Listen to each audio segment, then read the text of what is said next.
당신은 정말 하나님 앞에서 거룩합니까? 아니면 단지 사람들 앞에서 거룩해 보이기만 합니까?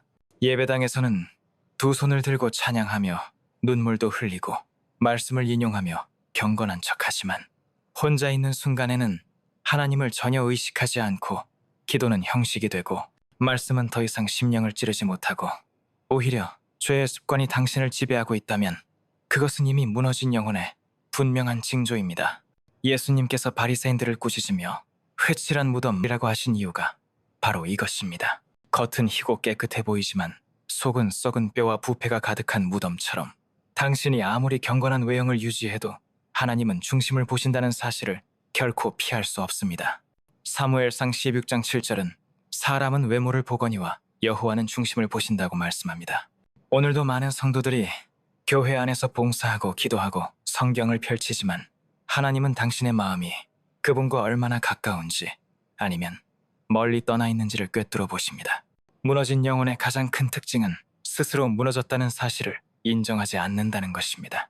겉으로는 여전히 예배 자리를 지키고 기도를 하는 듯하고 성경을 암송하는 듯하지만 속은 공허와 두려움, 음란과 교만으로 가득 차 있습니다.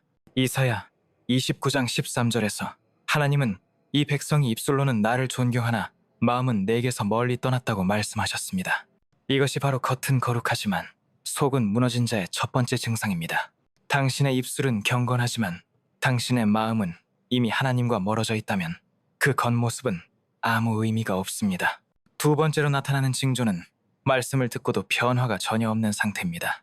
히브리서 4장 12절은 하나님의 말씀이 좌우의 날선검과 같아 우리의 심령과 골수를 찔러 쪼개고 생각과 뜻을 판단한다고 말합니다. 그런데도 당신이 설교를 듣고도 아무 감동이 없고 성경을 읽어도 더 이상 삶을 흔드는 변화가 없고 오히려 습관적인 종교 행위로만 남아있다면 그것은 영혼이 이미 단단히 굳어버린 것입니다. 무너진 영혼은 말씀을 들을 때 깨닫거나 찔림을 받는 대신 좋은 말이네 하며 흘려버리고 심지어는 말씀을 다른 사람을 정죄하는 도구로 사용합니다. 이런 모습은 겉으로는 거룩해 보이지만 속은 죽은 영혼의 모습입니다. 야고보서 1장 22절은 너희는 말씀을 행하는 자가 되고 듣기만 하여 자신을 속이는 자가 되지 말라고 경고합니다. 말씀을 듣고도 변화하지 않는다면 당신은 스스로를 속이고 있는 것입니다. 세 번째 징조는 은밀한 죄와 타협하는 습관입니다. 당신은 아무도 보지 않을 때 무엇을 보고 있습니까? 어떤 욕망을 품고 있습니까? 마태복음 5장에서 예수님은 마음의 음욕을 품는 자마다 이미 간음하였다고 말씀하셨습니다. 은밀한 자리에서 반복적으로 죄를 허용하고 그것을 합리화하며 회개 대신 자기 위로로 덮어두고 있다면 당신의 영혼은 이미 깊이 무너져 있는 것입니다. 겉으로는 경건하지만 속으로는 죄의 욕망이 다스리고 있다면 당신은 지금 속은 썩어가면서 겉에만 페인트 칠을 하고 있는 것과 같습니다. 이것은 회칠한 무덤의 전형적인 모습입니다. 네 번째 증상은 영적 열심이 사람의 시선을 의식한 결과로만 나타나는 것입니다. 교회에선 누구보다 뜨겁게 예배하고 열심히 봉사하고 기도하는 모습도 보이지만 혼자 있는 자리에선 하나님 앞에 무릎을 꿇지 않고 아무런 열정도 없다면 그것은 사람을 위한 연기일 뿐입니다. 골로새서 3장 23절은 무슨 일을 하든 마음을 다하여 주께 하듯 하고 사람에게 하듯 하지 말라고 말씀합니다. 그러나 무너진 영혼은 오직 사람의 인정과 박수에만 매달리고 은밀한 시간에는 하나님을 향한 갈망이 사라집니다. 이렇게 되면 신앙은 쇼가 되고 믿음은 공연이 됩니다. 다섯 번째 증상은 자기의에 빠져 다른 사람을 판단하는 태도입니다. 무너진 영혼은 자신의 공허를 감추기 위해 남을 정죄합니다. 누가복음 18장에서 바리새인과 세리의 기도가 대표적입니다. 바리새인은 자신이 얼마나 경건한지 열거하며 다른 사람을 업신여겼지만 세리는 가슴을 치며 하나님 앞에 자신을 낮췄습니다. 예수님은 오히려 그 세리가 의롭다 하심을 받았다고 말씀하셨습니다. 자기의는 겉으로는 거룩해 보이지만 속은 교만과 위선으로 가득한 무너진 영혼의 본질입니다. 당신이 다른 사람의 부족함을 드러내는 데 집착하고 있다면 그것은 이미 당신 안에 은혜가 말라버렸다는 신호입니다. 여섯 번째로 무너진 영혼은 기도의 자리가 힘을 잃어갑니다. 과거에는 무릎을 꿇을 때마다 눈물이 쏟아지고 하나님의 임재가 느껴졌지만 지금은 기도가 단순한 종교적 습관이나 형식으로 전락해버린 것입니다. 마태복음 6장에서 예수님은 외식하는 자들처럼 중언부언하지 말라고 하셨습니다. 그러나 무너진 영혼은 기도의 능력을 잃고도 그 공허를 인정하지 않은 채 외형만 유지합니다. 당신이 만약 기도의 자리에서 하나님을 만나지 못한 채 여전히 겉모습만 지킨다면 그것은 이미 위험한 상태입니다. 7번째 징조는 죄를 미워하기보다 은밀히 즐기는 태도입니다. 다윗은 시편 119편에서 내가 주의 법을 어찌 그리 사랑하는지요 라고 고백했지만 무너진 영혼은 말씀보다는 죄의 쾌락을 더 사랑합니다. 입술로는 죄를 정죄하지만 마음으로는 죄를 붙잡고 있다면 그것이야말로 겉은 거룩하나 속은 무너진 자의 결정적인 모습입니다. 결국 무너진 영혼은 자기 위선에 스스로 속아 넘어갑니다. 말씀을 듣고도 변화하지 않고 기도에도 능력이 없고 죄와 타협하면서도 거룩한 척하고 다른 사람을 정죄하면서도 자기 의에 빠집니다. 그러나 갈라디아서 6장 7절은 스스로 속이지 말라. 하나님은 만홀히 여김을 받지 아니하시나니 사람이 무엇으로 심든지 그대로 거두리라고 경고합니다. 겉만 거룩한 채 속은 무너진 영혼은 반드시 그 열매를 거두게 될 것입니다. 오늘 이 말씀 앞에서 당신은 반드시 자신을 점검해야 합니다. 당신의 신앙이 진짜입니까? 아니면 사람을 위한 외식입니까? 당신의 마음은 지금 하나님께 붙들려 있습니까? 아니면 공허와 위선에 사로잡혀 있습니까? 더 이상 사람 앞에서의 가면에 안주하지 마십시오. 하나님은 중심을 보십니다. 오직 정직한 회개와 무릎 꿇음만이 당신의 영혼을 회복시킬 수 있습니다. 겉은 거룩하지만 속은 무너진 영혼으로 남을 것인가? 아니면 오늘 이 순간 진정으로 하나님 앞에 무릎 꿇고 다시 세움을 받을 것인가? 그 선택은 지금 당신 앞에 놓여 있습니다. 당신은 언제까지 겉모습으로만 자신을 속일 수 있다고 생각합니까? 하나님은 결코 속지 않으십니다. 누가복음 12장 2절은 감추인 것이 드러나지 않을 것이 없고 숨은 것이 알려지지 않을 것이 없다고 말씀합니다.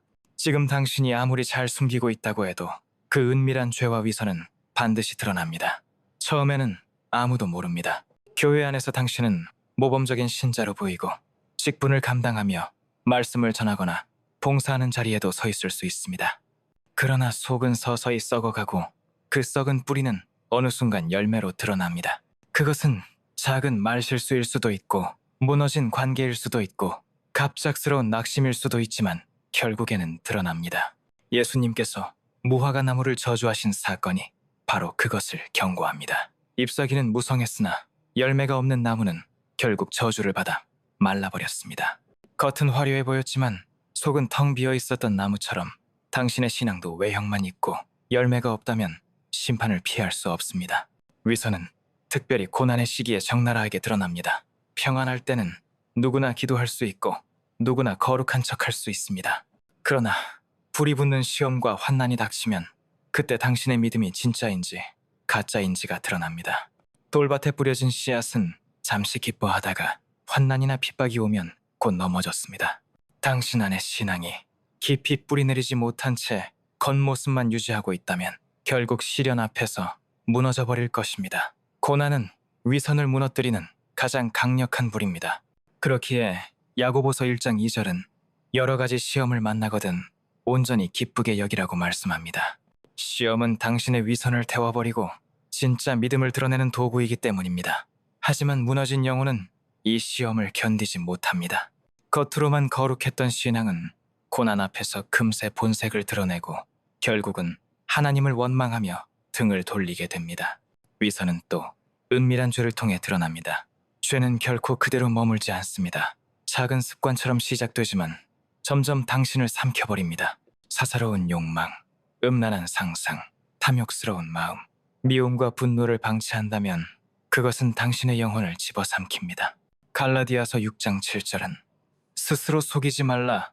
하나님은 만홀히 여김을 받지 아니하시나니 사람이 무엇으로 심든지 그대로 거두리라고 말씀합니다. 오늘 당신이 심는 것이 내일 당신의 삶으로 드러납니다. 지금은 아무도 모르지만 결국 습관이 되고 습관은 열매가 되며 그 열매는 당신을 드러냅니다. 다윗은 밧세바를 범했을 때 처음에는 은밀히 숨길 수 있다고 생각했습니다. 그러나 하나님은 나단 선지자를 보내어 그 죄를 드러내셨습니다. 마찬가지로 당신이 지금 은밀히 숨기는 죄도 반드시 하나님의 때에 드러날 것입니다. 그리고 마지막으로 위선은 심판대 앞에서 완전히 드러납니다.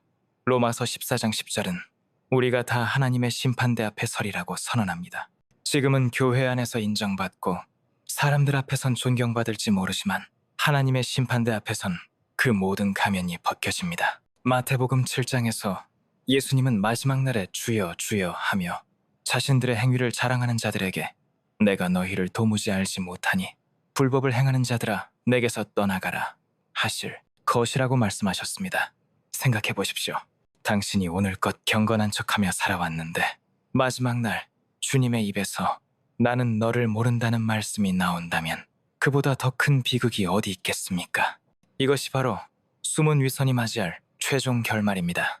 그러므로 지금이 회개의 마지막 기회일 수 있습니다. 잠언 28장 13절은 자기의 죄를 숨기는 자는 형통하지 못하나 죄를 자복하고 버리는 자는 불쌍히 여김을 받으리라고 말씀합니다. 위선의 길을 계속 가면 결국 심판으로 끝나지만 지금이라도 무릎 꿇고 하나님 앞에 정직하게 나아온다면 자비를 입을 수 있습니다.